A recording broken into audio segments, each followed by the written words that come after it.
जय हिंद फ्रेंड। आज हम लोग बात करने वाले हैं SSC stenographer grade C and D की आई नई भर्ती 2023 के बारे में, जिसके लिए रिसेंटली फुल ऑफिशियल नोटिफिकेशन जारी कर दिया गया है, जिसमें 1207 पोस्टों पर वैकेंसी आई हुई है, जिसके लिए अगर आप 12वीं पास कर चुके हैं तो इस फॉर्म को फिलअप कर पाएंगे। ठीक है, आज की इस वीडियो के माध्यम से हम लोग बात करने वाले हैं कि इस वैकेंसी में आपको सिलेक्शन प्रोसेस क्या देखने को मिलेगा, यानी कि फॉर्म फिलअप करने के बाद आपका सिलेक्शन कैसे होगा, इस बार न्यू एग्जाम पैटर्न क्या रखा गया है, इसका सिलेबस क्या है, कितनी सैलरी मिलेगी, आपको सारा इन्फॉर्मेशन इस वीडियो के माध्यम से देखने को मिल जाएगा। तो अगर आप भी एसएससी स्टेनोग्राफर का एग्जाम देने वाले हैं, फॉर्म फिलअप करने वाले हैं, तो इस वीडियो को शुरू से लेकर लास्ट तक देखिए, क्योंकि ये वीडियो आपके लिए बहुत ही हेल्पफुल हो सकती है। सबसे पहले इस वीडियो को दोस्तों के साथ ज़्यादा से ज़्यादा शेयर कीजिएगा। साथ ही अगर अभी तक आपने हमारे चैनल को सब्सक्राइब नहीं किया है तो चैनल को सब्सक्राइब करके हमारे साथ जुड़ जाइए, क्योंकि यहाँ पे एसएससी से संबंधित पल पल की अपडेट सबसे पहले दी जाती है। सो फ्रेंड्स, सबसे पहले हम लोग बात करते हैं कि आखिरकार एसएससी स्टेनोग्राफर की जो वैकेंसी आई हुई है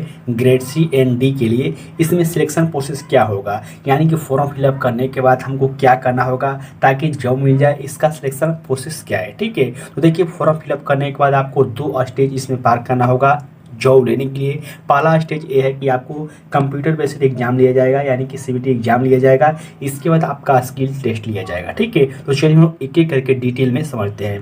पहला यहाँ पे हम लोग बात करते हैं सीबीटी 1 एग्जाम के बारे में, जो कि आपका पहला एग्जाम लिया जाएगा, जो कि यहाँ पर देख सकते हैं मेंशन किया गया है स्कीम ऑफ एग्जामिनेशन, यानी कि इसका एग्जाम पैटर्न क्या रहने वाला है फर्स्ट पेपर के लिए, उसके बारे में यहाँ पर देखिए मेंशन किया है कि आपका जो एग्जाम लिया जाएगा वो 3 सब्जेक्ट से क्वेश्चन आएंगे।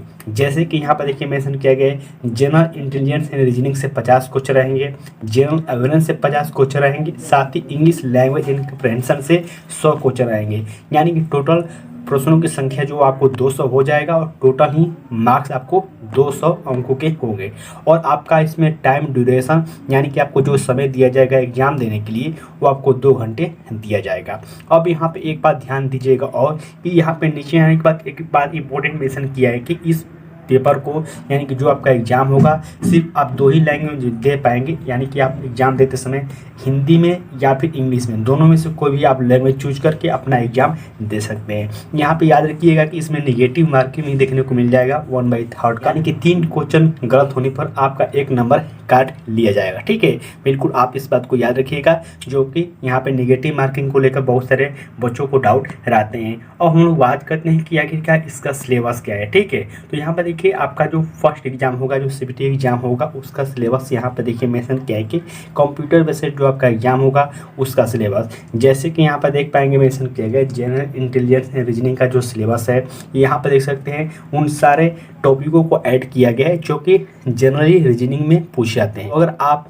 काफ़ी दिन से इसकी तैयारी कर रहे हैं या फिर किसी भी कंपटीशन लेवल की तैयारी कर रहे हैं, तो फिर आप उन सारे चैप्टरों को देख लीजिएगा। हालांकि यहाँ पर देखिए बहुत सारा चैप्टर मेंशन किया गया है, जिसमें आपको नंबर सिस्टम, इसके अलावा बहुत सारे यहाँ पे चैप्टर मेंशन किए गए, जो कि आप देख सकते हैं। ठीक है, जनरल अवेयरनेस के बारे में बात करें तो यहाँ पर देखिए मेंशन किया है कि आपको करंट इवेंट से भी क्वेश्चन आएंगे, इसके अलावा हिस्ट्री, कल्चर, ज्योग्राफी, इकोनॉमी, यहाँ पे सारे चैप्टर जो है मेंशन किए गए जनरल अवेयरनेस के बारे में, इसको भी आप समझ सकते हैं।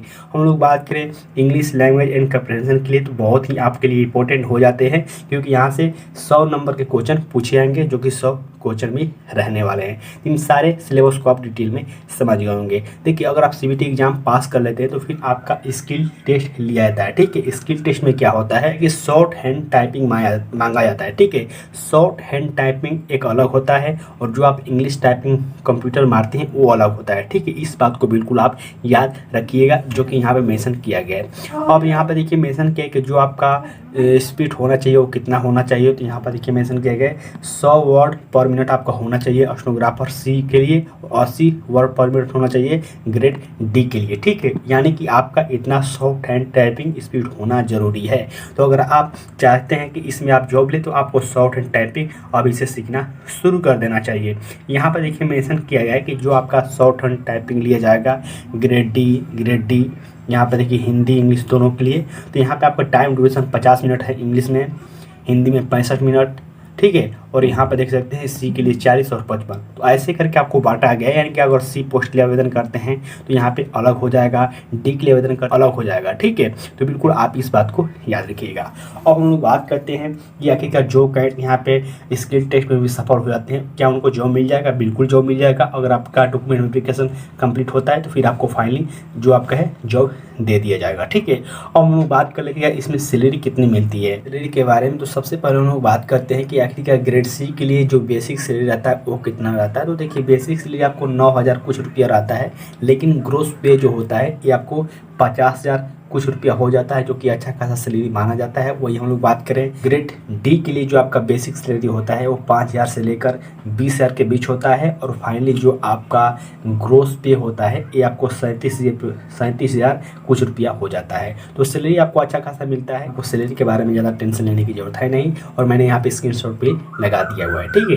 तो देखिए एक बहुत ही इंपॉर्टेंट जानकारी देना था जो कि मैंने आपको एसएससी स्टेनोग्राफर से संबंधित सारा इन्फॉर्मेशन देने की कोशिश की है, और मुझे उम्मीद है कि आप इस वीडियो के माध्यम से सारा डिटेल समझ के होंगे। फिर भी आपको इस वीडियो से संबंधित कोई भी क्वेश्चन होते हैं, कोई भी डाउट होते हैं तो वीडियो के नीचे कमेंट करके पूछ लीजिएगा, ठीक है। तब तक के लिए बाय फ्रेंड, जय हिंद।